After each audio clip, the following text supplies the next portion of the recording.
I'll never forget the day I walked into Regency Holdings with my mop and bucket. It was just another morning in my navy blue uniform.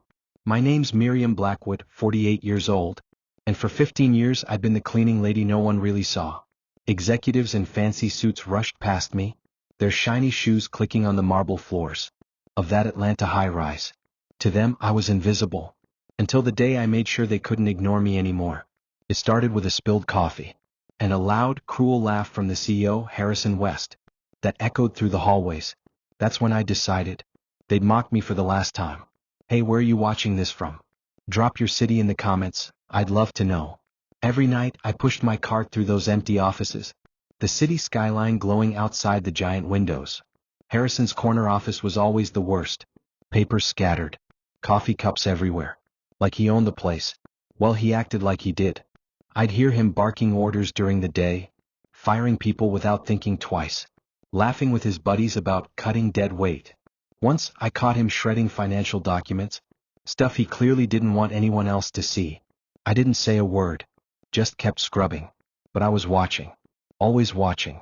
One Tuesday it got personal. I was mopping the lobby when Harrison walked in. With his crew, all smirks and loud voices. Someone had spilled coffee near the elevator, probably one of them. He pointed at me and barked, "Clean it up, Grandma." The whole staff turned to look. He laughed. They laughed. And I just stood there, mop in hand, face burning. I wanted to yell back, but I swallowed it and kept my head down. That night, alone with my cart, I made a promise to myself. He'd pay for that. I wasn't always just a cleaning lady. 15 years ago, my uncle Raymond Blackwood, a big-time investor, passed away and left me something no one knew about. Shares in Regency Holdings. A lot of them. I could have sold them and walked away. But I stayed, mopping floors, watching Harrison turn the company into his personal playground.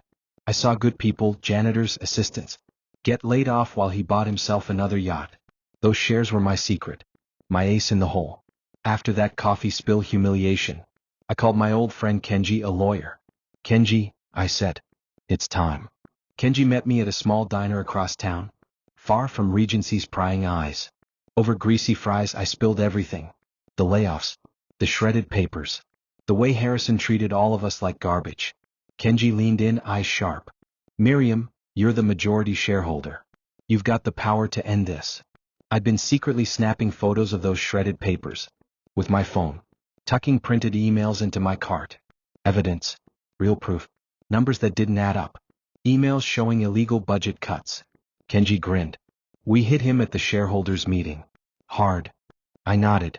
My heart was racing. The shareholders' meeting was a week away. I kept my head down, still mopping floors, pretending nothing was up. Harrison strutted around like a peacock, bragging about record profits, while I dusted his office with my phone buzzing. Kenji's text coming in fast.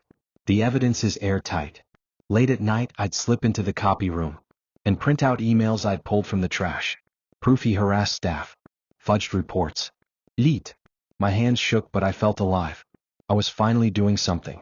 One night I overheard him on a call, laughing about squeezing the little people. I smiled to myself. He had no idea what was coming. The night before the meeting I couldn't sleep.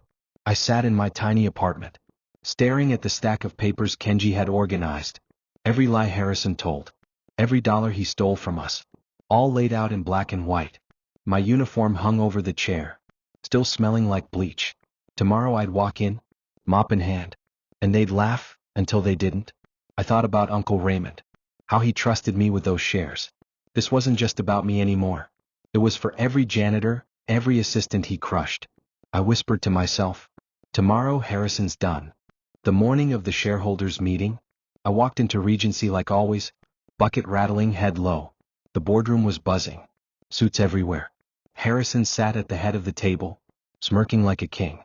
I waited in the hallway, gripping my cart like a shield, until Kenji texted, "Now." I pushed through the doors, still in my uniform. Every head turned. Harrison snorted.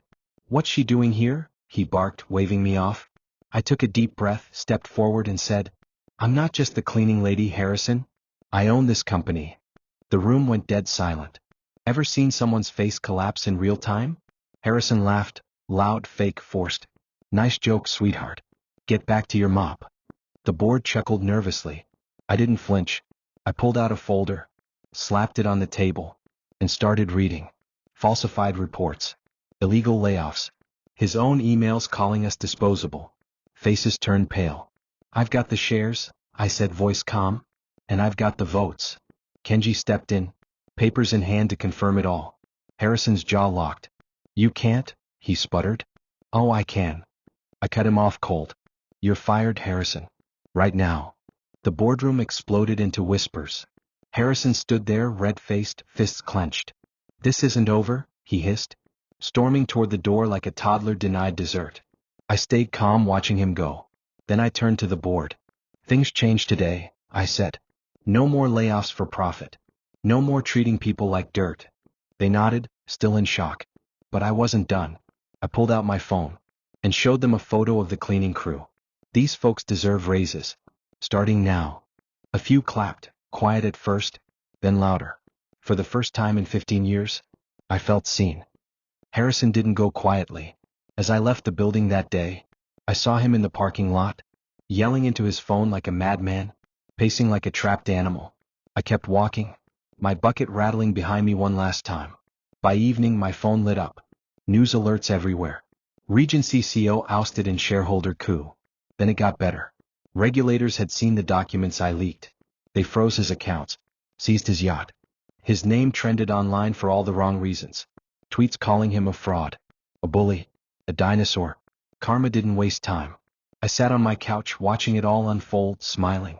The next day at Regency, the air felt different, lighter, hopeful. I walked in, no uniform this time, just jeans and a sweater. And people stared. Not with pity anymore, but with respect. The cleaning crew mobbed me in the break room, grinning. Miriam, you really did it? One of them said, handing me a cup of coffee. I laughed. First real laugh I'd had in years. Later that day, I sat in Harrison's old office, signing documents for raises, new policies, and ethical standards. The view from his window was the same. But now, it belonged to someone who had earned it. I wasn't invisible anymore. Word spread fast. By noon, my inbox was flooded. Reporters asking for interviews. Old coworkers thanking me. One email stood out. It was from a janitor I used to work with. He'd been fired by Harrison for asking for a sick day. You gave us our dignity back, he wrote. I teared up. Then wiped my face, got up and walked the halls. People smiled at me. Really smiled. A kid from accounting stopped me. Yo, you're a legend, Miriam. I shrugged, smiling. Just doing what's right. But inside, I felt 10 feet tall. That night, I went back to the diner where Kenji and I planned it all. He was already there, fries waiting. You're trending, Miriam, he said, showing me his phone. Cleaning lady turned CO. Everywhere. I laughed and shook my head. All I wanted was Harrison gone. Kenji leaned back, sipping soda. You did more than that. You shook an entire company awake. We toasted, plastic soda cups clinking. Outside, the Atlanta skyline blinked like always. But I felt different. Stronger. See, I spent 15 years waiting. And now, I'd won. A week later, I got a call from a local news station. They wanted me live on air. I said yes, my nerves jangling like keys on a janitor's belt. Under the hot studio lights, I told my story. The Mopped, the hidden shares. Harrison's downfall. The host leaned in and asked, why'd you wait so long? I paused, then said, I needed proof. And the right moment. After the broadcast, calls flooded in, some people cheering, others crying. They said I'd inspired them to speak up at their jobs. I left the studio shaking, but proud. Back at Regency, I didn't start with grand changes. I started small, changes that felt big. I installed a suggestion box in the break room. The first note said, more coffee, please. I laughed. Ordered another machine the same day. Then I met with the cleaning crew. Tell me what you need, I said. Better hours. Gloves that didn't tear. Safer supplies. Done, I told them. One guy, Luis, pulled me aside. My daughter saw you on TV, he said. She wants to be you someday. I blinked back tears. Tell her to be better than me, I said softly. That's when it hit me. This wasn't just about Harrison anymore. Harrison didn't disappear quietly. A month later, I saw him on some bargain cable talk show. He was ranting, calling me a sneaky janitor who stole his company.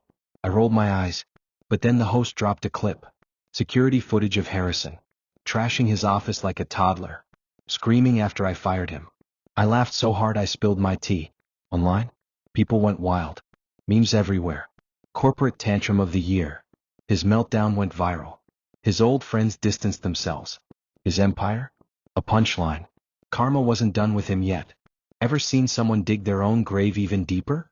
Things eventually settled at Regency. But I couldn't shake the feeling. Someone was watching me. One night, walking home, I noticed a man trailing too close, too quiet. Then my phone rang. It was Kenji. Miriam, Harrison's been asking around about you. Stay alert. My stomach dropped. I'd already beaten him. But clearly he wasn't letting go. The next day I hired private security for myself and the crew. Just in case. I wasn't scared though.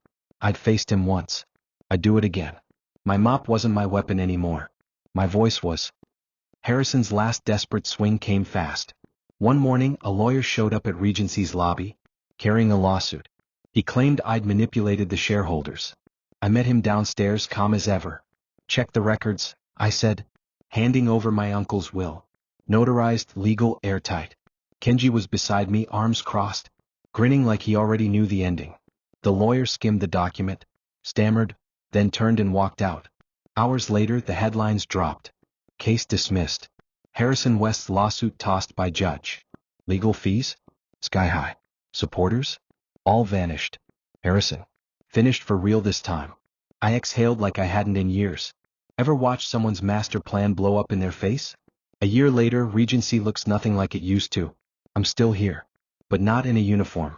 Now I run the place. My way. The cleaning crew? They've all gotten raises. The layoffs? Stopped cold. People smile when they walk the halls. Because finally they matter. I framed that first suggestion box note. The one that said, more coffee. It sits on my desk now. A daily reminder of who I'm really working for. Harrison. Last I heard, he was trying to sell condos. In some nowhere town. Bro. Forgotten. Just another bitter man yelling at the clouds. Me. Im no suparu. Just a woman with a mop and a breaking point. A cleaning lady who said, enough. If I can do this, you can too.